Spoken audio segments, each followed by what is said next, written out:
What's up, fishy friends? Welcome to Tim's School of Fish and class is in session. I'm excited because today we are going to take a look at a knife from Winderblade. This is the Severn. Now, there's a lot of things that I like about this knife, but I do have a few complaints. Oh Lord, here we go, man. It's just a couple minor nitpicks. Yeah, I'm calling bull crap on that right there, man. Seriously, it's a good knife. There's just a couple minor flaws, in my opinion. Yeah, you might fool all them other people. You ain't fooling me, man. You full of crap, man. Seriously, just a couple minor little details that I don't really like. Yeah, bull crap, man. Seriously, it's just a couple minor details. So, without further ado, let's get this camera turned around and take a closer look. Alright, so the Winderblade Severn. So it comes in this hard case. When you open the case, your knife comes wrapped in this big microfiber cleaning cloth. So let's take a look at this bad boy.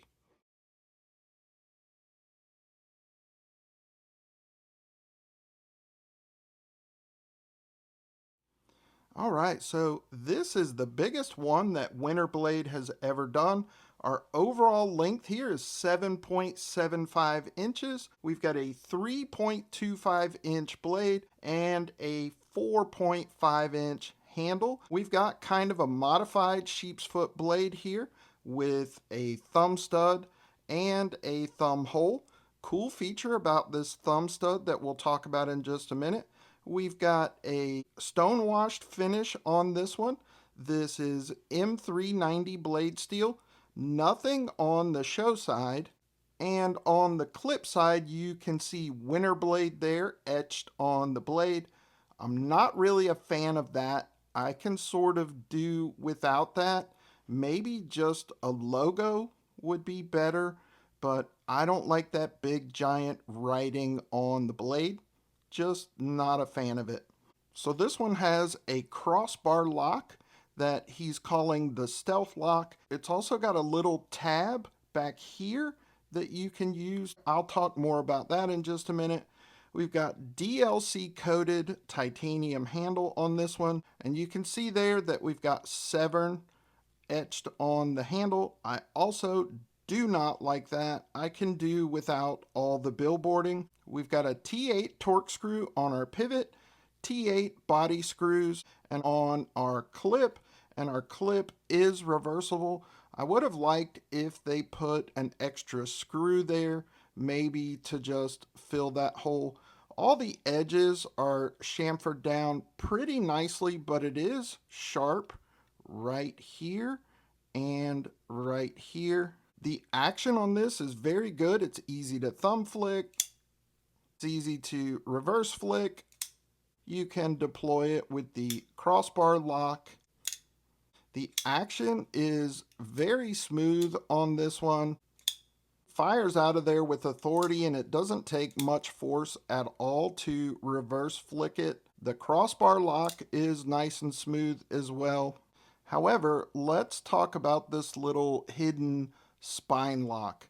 I do like the idea of this, and I like that Brian Winters is one of the few knife designers that is actually trying to innovate.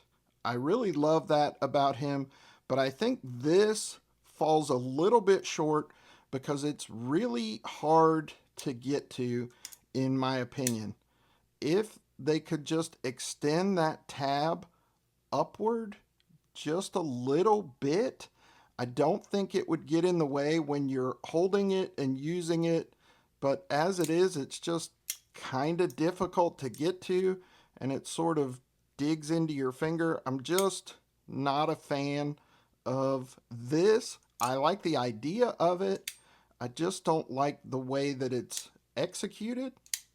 The coolest feature about this knife, it only has one thumb stud, but that thumb stud is reversible. This is a magnetic thumb stud, so you can set it up for left-handed carry. All you do is just push this pin. When you depress that pin, it pops up a little bit, Just pull it out with your thumb or your finger, and then this thumb stud and the pin is completely magnetic. You can just slide it around to the other side and it pops right in place. So that is a really, really cool feature. Now, I'm a fan of forward finger choils, but I do not like this one because the handle gets in the way of the finger choil. If they had just rounded this off and made a full semicircle here, it would be much more comfortable. But as it is, your finger lands right on the corner of the handle and it's just not comfortable.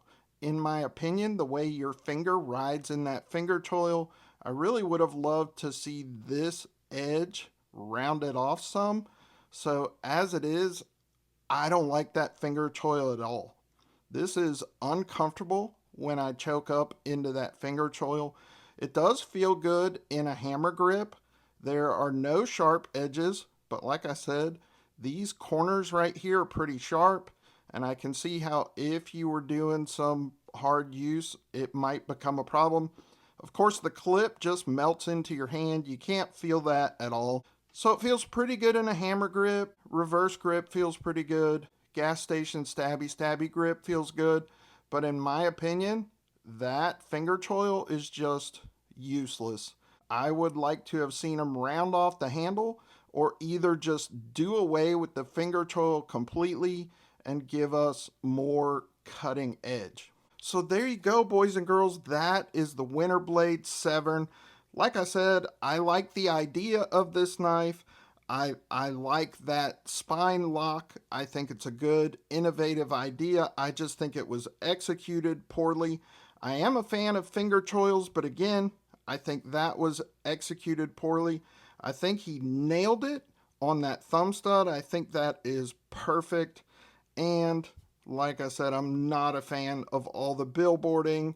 I don't need the name of the knife on the handle. It's too much for me.